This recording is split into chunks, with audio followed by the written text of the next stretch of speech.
We should have used the real backdrop, not the... Well, I just had a couple points and we'll answer your questions, and I'm sure you're dying to get home. So first I want to thank Canada. They did a great job of hosting this, and Foreign Minister Jolie, who had to leave here. She's going to go be sworn in, remain in her post, and she's become a friend in the last few weeks as we worked together. I knew her a little bit before, but gotten to know her now, obviously, in this role. They did a great job of hosting it, a beautiful place, and so we're grateful to them. I think we have a very strong statement from the G7. Hopefully you've gotten that by now and have been able to see it. A very strong statement on a number of issues of mutual concern. We touched those topics. It was a really good engagement, and obviously there'll be some follow-up.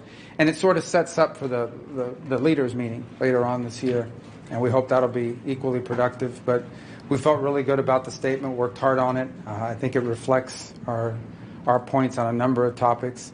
And I would just say the one takeaway, you're going to ask me questions about things that are going on in different bilateral relationships and so forth. But I think what's important, and something I said at the outset, which everybody agreed with, is that we're not going to allow the things we disagree on, and we'll disagree on things, to keep us from working closely on the things we agree on. And there are a lot of those. And hopefully the statement reflects that, and our actions will reflect that.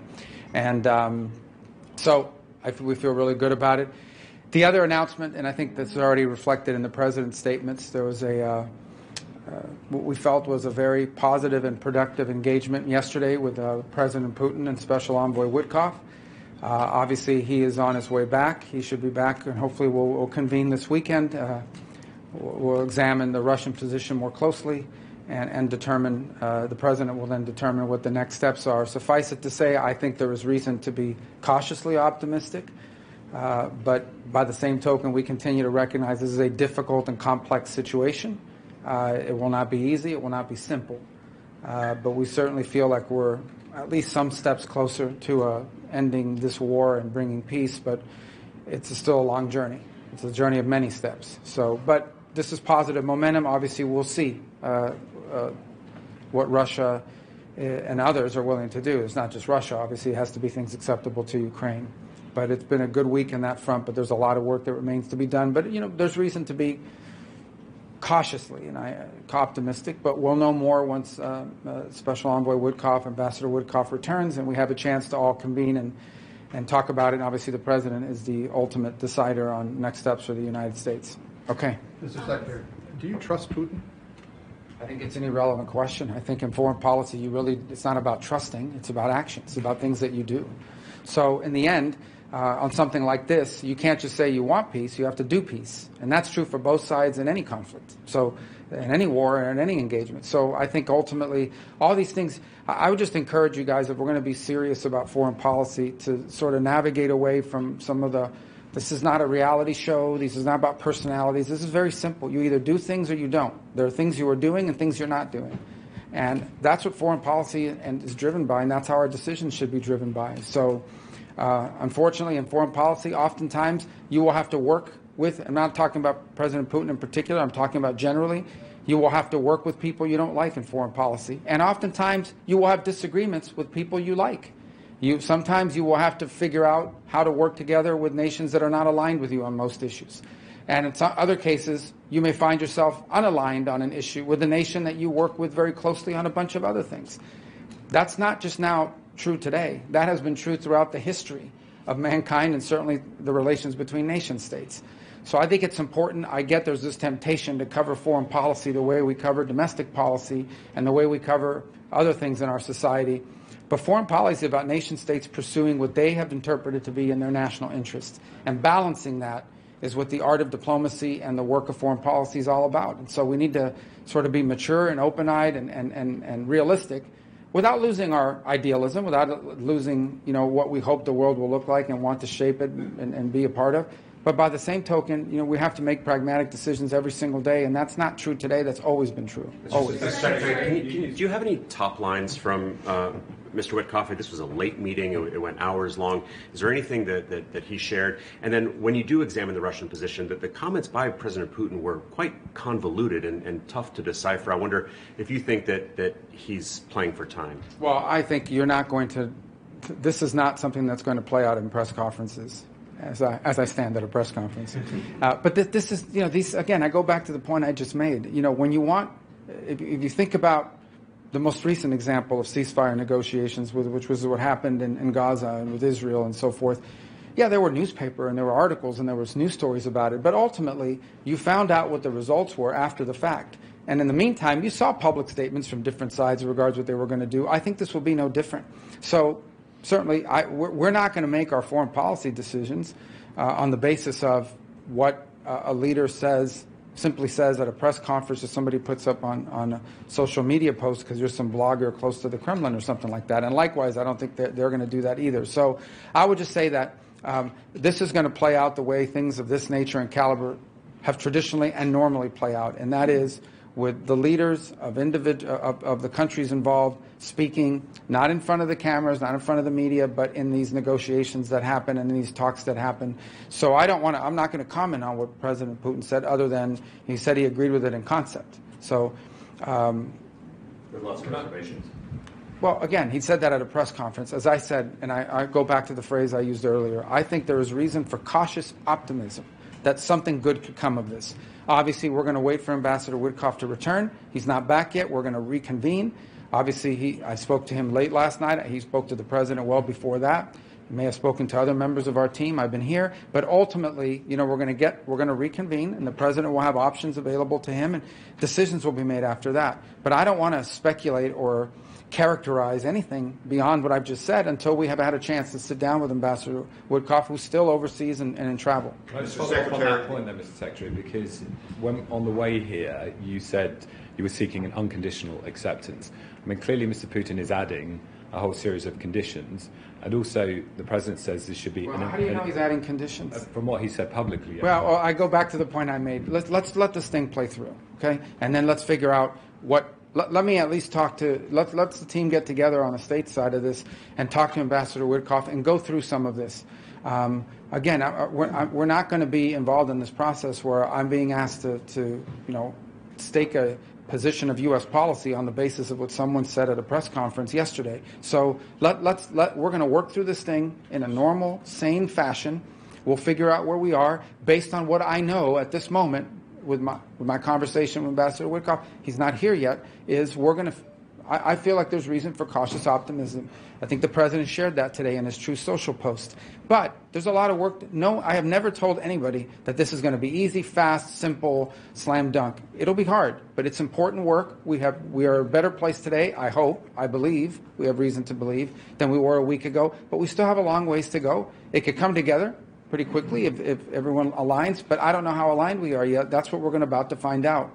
So cautious optimism is about the best phraseology I could use at this moment. Based on what we know, we're going to keep working on it. Mr. Secretary, the statement that you... I'll get to everybody. But it's just the fundamental element of the President's proposal was it should be an immediate ceasefire. Sure, So and that's the proposal. How long does Putin have? Well, in terms of long for what? How long does... Because there are those who say he's playing for time, but this is adding conditions, adding... Well, this war's been going on for 3 years. So I think the question, and with no end in sight at this point, without this intervention by President Trump. So I think the question is, is the fundamental question really is not how long. I think the question is, are we actually moving towards a ceasefire, or is this a delay tactic? I'm not going to answer that because I can't characterize that for you right now. I think we'll know sooner rather than later, and a lot of that will be based on the conversation Ambassador Witkoff had yesterday and other factors that are in play. But we're not there yet, but we will get there. We want it to be, the President wanted it to be yesterday and the day before. But we're certainly at least talking about peace for the first time in 3 years. Now we'll have to figure out how close we truly are, and that's going to take some time. And Witkoff's not here yet, so here meaning stateside. Mr. Secretary, the joint statement says that there is a need for robust and credible security arrangements for Ukraine. How would you define that based on your conversations here at the G7? What are robust and credible security arrangements? Well, that's to be determined by the negotiations. Here's what I want to encourage everybody to do. Bifurcate two things, okay?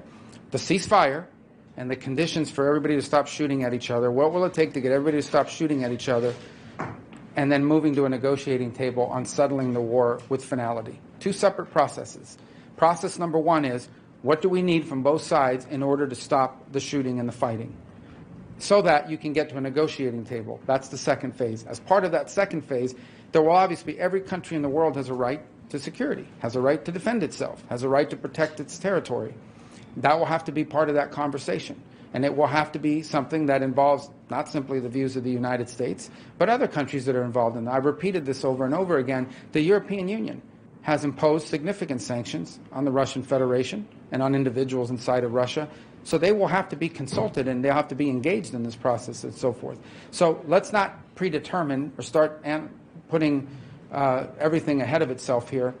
The process of what long-term security means for Ukraine, that will be something that Ukraine will obviously have to agree with, and that will have to be worked through as part of that second phase. But we can't get to the second phase till we get through the first phase. We think it's very difficult to negotiate lasting peace and security in the midst of an all-out war. And so we have to try to lower that so that it makes it possible to move to phase 2 of this. Mr. Secretary, the statement that you issued a little while ago also notes that the G7 discussed ways to impose costs on Russia should that become necessary, to include caps on oil prices, additional support for Ukraine using seized sovereign Russian assets.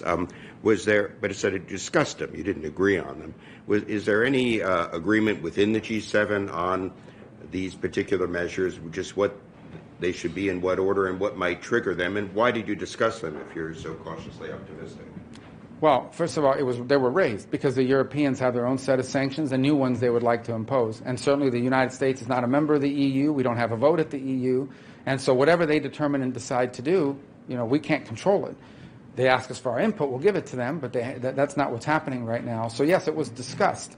As far as U.S. sanctions are concerned, the President's made clear, the President on 2 occasions in the past week has reminded everybody that the U.S. has these options available to it, but he doesn't want to do that right now because he's in the hopes of attracting people, both sides, to a process where we can negotiate peace.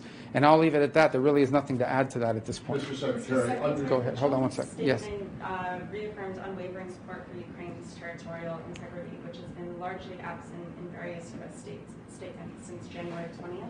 What led you to subscribe to this time? But that's not a change in public policy. The United States has never said that Russia, I've never heard President Trump say that Russia has a right to take all of Ukraine and do whatever they want there. So that's not inconsistent with that statement. That is separate from the issue we face today. And that is that as it stands today, there is a war going on that has no military solution to it. Neither Russia nor Ukraine can achieve its maximalist military aims. The only way to end this war is through a process of negotiations. Negotiations, be it in business, in commerce, or in geopolitics, involves both sides giving something, both sides making concessions. That's just obvious. I'm not saying, I don't think that should be sort of a news-making statement. That's the reality of any conversations that exist in order to end wars, is that there has to be some level of concessions. What those concessions are remains to be seen. That'll have to be part of the negotiation. But it's not going to be helpful to enter into those negotiations making blanket statements that may give an excuse for one side or the other not to participate in it. So we'll have to get to that stage where these things are discussed, and ultimately both sides, whatever happens, both sides will have to agree to it. And that's true of any negotiation when you're trying to end a war. Mr. Secretary, understanding your point about this not being a reality show or personalities, Ukraine or anything else for that matter, your boss has, shall we say, a rather strong personality. And I'm wondering, in light of that and his repeated comments about Canada becoming, or should be, the 51st state, the whole tariff situation, which intensified as we were on our way here after the big announcement in Jeddah, did that complicate your discussions at all? Was it? Never came up once in our obviously with the foreign minister of Canada it has, but it was not a topic. It was not on our agenda. I told you that would not be discussed. Tariffs were. Yeah. So let me explain on the tariffs. This is important for everybody to understand. This keeps being characterized as a hostile move against our allies. These are global tariffs on steel, on aluminum, on autos, on semiconductors. Eventually, the president stated this, and then in April, the intention to put tariffs, assuming that the study comes back and so forth. But what they've discussed is a global reciprocal tariff. Understand what that means. That means basically whatever some country charges us, that's what we're going to charge them. The goal the president has made very clear is he wants to reset the baseline of international trade, which he believes, and I agree, is unfair to the United States. This is not meant as a hostile move against Japan or Germany or anybody else. This is not about. This is about balancing and fairness in trade. So he wants to reset the baseline, and once that baseline is reset, then you can enter into bilateral negotiations with individual countries about changes that can be made to our trade, our bilateral trade, so that it's fair for both sides. That's his goal. In his first administration, the president did tariffs as well. What he was disturbed by, in hindsight, is the fact that they included a bunch of exemptions that basically made them meaningless. And so what he wants to get back to is basically fairness in trade. It's as simple as that. Okay. We want to charge other countries what they charge us. And then ultimately, once the baseline is reset, and then in addition to that, there are industries that are critical to the United States and to our domestic security and our future. And he's identified them: steel, aluminum, semiconductors, automobiles. These are things that we believe are in our interest to have a domestic capacity, and we have to protect these industries from what we feel is subsidization and unfair competition from abroad. This is not meant to be hostile towards anybody. It is meant to be friendly and supportive of our foreign policy, of our national interest as a country. Once the baseline of trade is reset in a way that's fair and equitable, then we can engage in the process of bilateral negotiations with individual countries, including our allies, to set up a more sustainable and fair long-term trade arrangement between our respective countries. So, Mr. Secretary, the President and your meeting with Foreign Minister Jogi, do you understand why the Canadians are taking such umbrage at these comments coming from the President? Is that something? The Canadian government has made their position, how they feel about it, clear. The President has made his argument as to why he thinks Canada would be better off joining the United States for economic purposes. There's a disagreement between the President's position and the position of the Canadian government. I don't think that's a mystery coming in, and it wasn't a topic of conversation because that's not what the summit was about. Mr. Secretary, you said that the tariff policy was not hostile. However, President Trump yesterday in his social media post said that the EU previously had been hostile and abusive towards the United States. How do you square that? And secondly, is he serious when he's talking about the 51st state being Canada? Well, I've already answered the question about Canada. No, and is he serious? Do you take him seriously? We're not discussing that here today because that's not what the purpose of this meeting was about. As far as the question that you're asking me about hostility, yeah, you look at the EU. Okay, the EU has a GDP basically comparable to that of the United States. The composition of their economy is similar to ours. These are not developing countries. These are developed countries. And yet they have a significant trade surplus with the United States, even though our economies are pretty much the same. These are not low-wage countries. That's a problem. All the President is saying is we need to equalize treatment. Whatever they do to us, we need to do to them, in addition to pointing to certain sectors that we have to protect. Who can argue against the idea that if some country charges us X to export our products, we should charge them the same? I get it. If you're a country or the EU that's benefiting from the status quo, you feel it is hostile to change the status quo because it's to your benefit.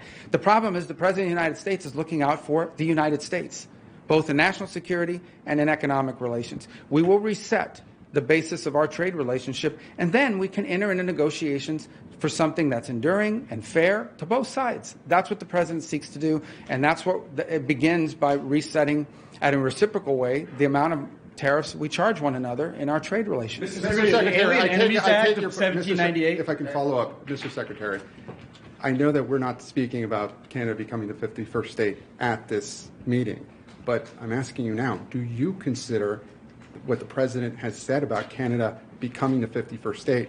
Is he serious? You know, I'll tell you how that came about, okay? He's in a meeting with Trudeau, and Trudeau basically says that if the U.S. imposes tariffs on Canada, Canada couldn't survive as a nation state, at which point the President said, well, then you should become a state.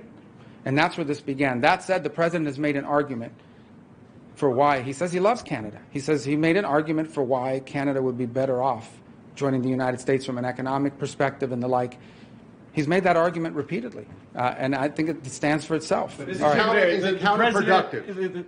The Trump administration is expected to invoke the Alien Enemies Act of 1798. I have to dust that off. A lot of people not familiar with it. Can you help us understand how the Trump administration plans to use these powers? Well, those are that's a question for DHS. It's not a question for us. What I can tell you is, from our perspective, unrelated to that, is that we will continue to look for people that we would never have allowed into this country on student visas had we known they were going to do what they've done.